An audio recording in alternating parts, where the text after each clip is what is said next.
যে সমস্ত গাছগুলি আমাদের সারা বছর ছাদ বাগানে থাকে, যেমন ইনডোর প্ল্যান্ট রয়েছে বা কিছু পার্মানেন্ট গাছ রয়েছে যেগুলি মোটামুটি ভাবে সারা বছর ছাদ বাগানে থাকে। বনসাই রয়েছে, তার বিভিন্ন ধরনের ফলের গাছ রয়েছে। এমন কিন্তু প্রচুর গাছ রয়েছে যেগুলি আমাদের ছাদ বাগানে সারা বছর থাকে।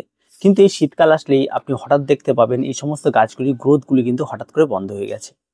আর এই গাছগুলি গ্রোথগুলি বন্ধ হয়ে যাওয়ার পরে আমাদের অনেকের মাথায় অনেক রকম কিছু খেলতে থাকে। অনেকে আমরা কি করি, হয়তো গাছগুলিতে সার ঠিকঠাক মতো নেই, বারবার করে সার প্রয়োগ করি।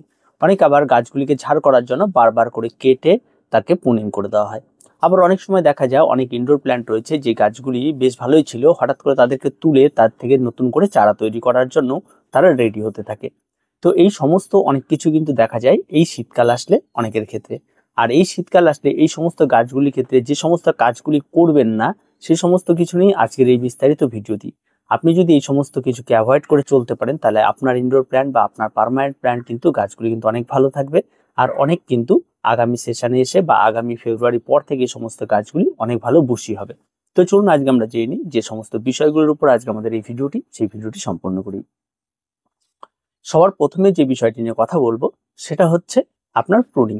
আমরা অনেক সময় দেখেছি অনেক গাছকে প্রুনিং করা হয় এবং শীতকাল আসার সঙ্গে সঙ্গে সেই সমস্ত গাছগুলিকে ছেটে দেওয়া হয়, সেই সমস্ত গাছগুলিকে আরো বেশি ঝাড় করা হয়। এমনটা কিন্তু অনেক সময় দেখা যায়, যেমন ফাইকাস বেঞ্জামিনা রয়েছে, প্রচুর ছাদ বাগানে গাছ রয়েছে, জেড প্ল্যান্ট রয়েছে, আর অন্যান্য গাছ রয়েছে, যে সমস্ত গাছগুলি কিন্তু ছেটে দেওয়া হয়। তো এই সময় আসলে যে কোনো ইনডোর প্ল্যান্ট হোক বা আপনার ছাদ বাগানে থাকা পার্মানেন্ট গাছ হোক, সেগুলি কিন্তু মোটেও প্রুনিংটা আপনারা করবেন না। এই প্রুনিংটা করলে দেখা যায় যে সেই সমস্ত কাটা জায়গা থেকে খুব সহজভাবে কিন্তু ড্রাই ব্যাক হয়, আর যার ফলে কিন্তু খুব তাড়াতাড়ি সেখান থেকে সমস্ত গাছটি আস্তে আস্তে নষ্ট হয়ে যায়। তা আপনারা একটু অপেক্ষা করবেন, একটু ভালো সময় বা এই করা ওয়েদার বা এই ড্রাই ওয়েদারটা যখন চলে যাবে, তখন আপনারা এই সমস্ত প্রুনিং গুলো করবেন। তাই অবশ্যই আপনার ছাদ বাগান থাকা ইনডোর হোক বা আউটডোর হোক বা পার্মানেন্ট গাছ হোক, যে কোনো গাছ হোক, এই সময় অন্তত আপনার প্রুনিং করা থেকে বিরত থাকুন। তবে হ্যাঁ, যেগুলি সিজন ফ্লাওয়ার রয়েছে সেগুলিতে আপনারা অনায়াসে করতে পারবেন। 2 নম্বর যে বিষয়টি নিয়ে কথা বলবো সেটা হচ্ছে ফার্টিলাইজার ইউজ। এই সময় এসে দেখা যায় যে প্রচুর গাছ রয়েছে, যে সমস্ত গাছগুলি মোটামুটি ভাবে একটা স্লো গ্রোথের এই সময় স্টার্ট হয়ে যায়, তারা খুব একটা ভালো গ্রো করে না এই ওয়েদারে। তার জন্য অনেক বেশি রোদের প্রয়োজন রয়েছে, তার জন্য অনেক বেশি ওয়েদারের চেঞ্জের প্রয়োজন রয়েছে। আর এই সময় এসে যদি আপনি গাছে বারবার করে সার প্রয়োগ করেন আপনার গাছের গ্রোথের জন্য, তাহলে দেখা যায় ইনডোর প্ল্যান্টগুলির গোড়ার মধ্যে প্রচুর পরিমাণে সার জমে যায়, সেগুলি তারা নিতে পারে না। পরবর্তীতে সেখান থেকে ইনফেকশন হয়ে গাছের গোড়া পচে যাওয়ার রোগ দেখা যায়, হঠাৎ করে গাছের পাতা হলুদ হয়ে পাতা ঝরে যাওয়ার রোগ দেখা যায়। তা সত্ত্বেও অনেক রকম কিন্তু লক্ষণ কিন্তু দেখা যেতে পারে। তাই এই সময় এসে রাসায়নিক হোক বা আপনার জৈব খাবার হোক, যতটা পারবেন অ্যাভয়েড করে চলবেন। আর চেষ্টা করবেন একটু স্লো রিলিজ খাবার, যেমন এনপিকে 20-20-20 সেগুলি স্প্রে করে দিতে। তাহলে আপনার যে চিন্তাটা ছিল গাছে একটু খাবার দিই, সেটাও পূরণ হবে, তার সঙ্গে সঙ্গে গাছগুলি ভালো থাকবে। তো অবশ্যই অবশ্যই আপনাদের অ্যাভয়েড করে চলতে হবে এই সময় গাছের সার প্রয়োগটা। সেটা যে কোনো সার হতে পারে, জৈব সার বা রাসায়নিক সার। গাছের গোড়ায় কোনো রকম কোনো সার কিন্তু এই সময় একেবারেই প্রয়োগ করা যাবে না। সেটা ইনডোর হোক বা গাছে পার্মানেন্ট গাছ হোক, সেটা আপনাকে বুঝে আপনাকে দেখতে হবে। আর বাকি যে সমস্ত গাছগুলি থাকে, অনেক গাছ থাকে, যেমন ক্যাকটাস থাকে, স্যাকুলেন্ট থাকে, এই সমস্ত গাছগুলি কিন্তু এই সময় গ্রোথটা ভালো হয়।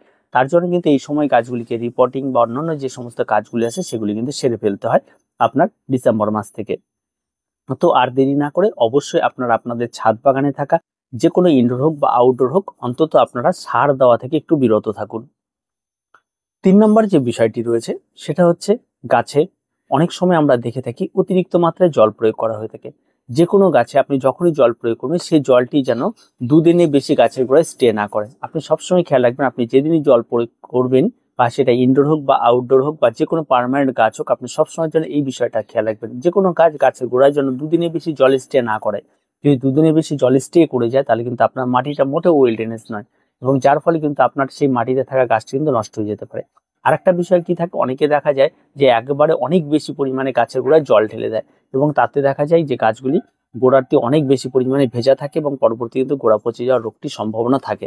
আবার অনেক সময় দেখা যায় পুরো গাছকে শীতকাল আসলে স্নান করিয়ে দেওয়া হয়, এমনটাও কিন্তু অনেক সময় দেখা যায়। তবে শীতকালে স্নান করিয়ে দিতে চাইলে সেটা কিন্তু একেবারে আপনার একটা অপেক্ষা করবেন, যখন সমস্ত গাছ সম্পূর্ণরূপে ড্রাই হয়ে যাবে, তখন আপনারা পাইপ দিয়ে পুরো গাছটিকে স্নান করে দেবেন। অন্যথায় গাছ পরিষ্কার করতে হলে আপনারা স্প্রেয়ার ব্যবহার করুন, সেটাতে গাছের পাতাগুলিকে পরিষ্কার করে দিন।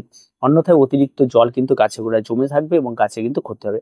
তাই অতিরিক্ত জল দেওয়াটা কিন্তু এই শীতের সময় এসে ইনডোর প্ল্যান্ট হোক বা আপনার পার্মানেন্ট গাছগুলি হোক, সেগুলিকে কিন্তু এড়িয়ে চলুন।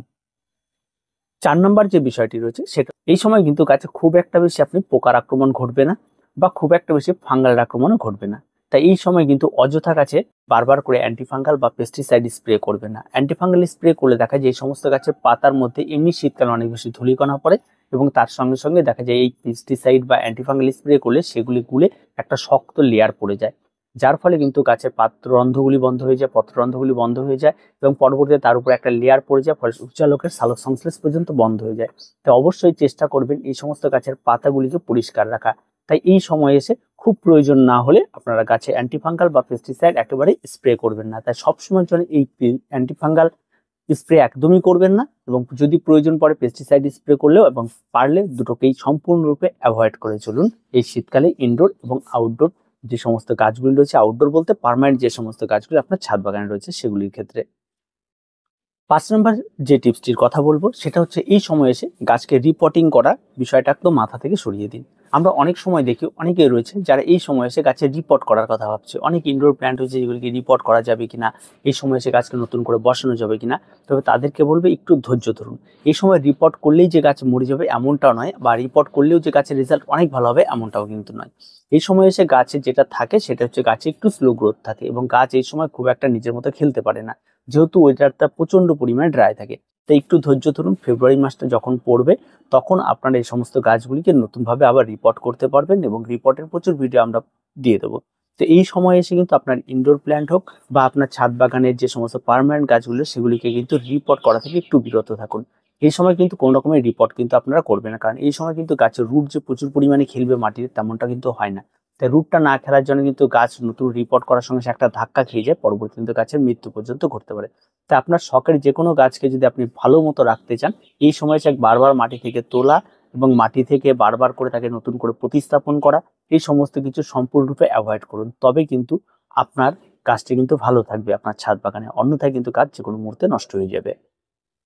6 নম্বর যে বিষয়টি নিয়ে কথা বলবো সেটা হচ্ছে চারা তৈরি। আমরা অনেক সময় দেখে থাকি এই শীতকাল আসা মানে ইনডোর প্ল্যান্টের চারা তৈরি করার একটা ব্যাপার তৈরি হয়।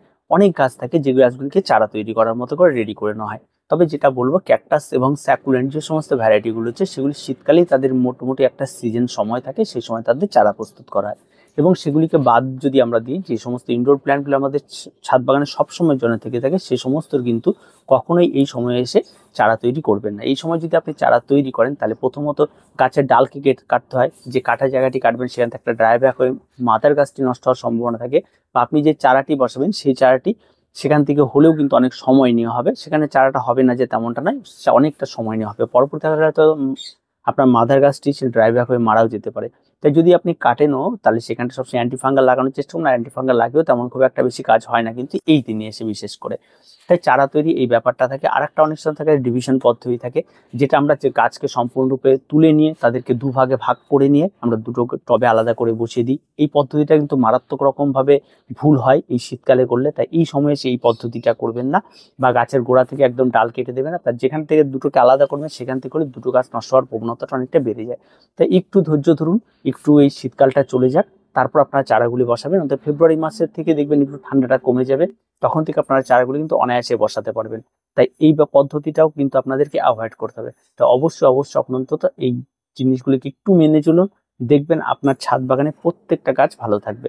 আর সর্বশেষে এসে বলবো এই সমস্ত জিনিস তো করবেন না, আর তার সঙ্গে যেটা করবেন সেটা হচ্ছে মনিটরিং।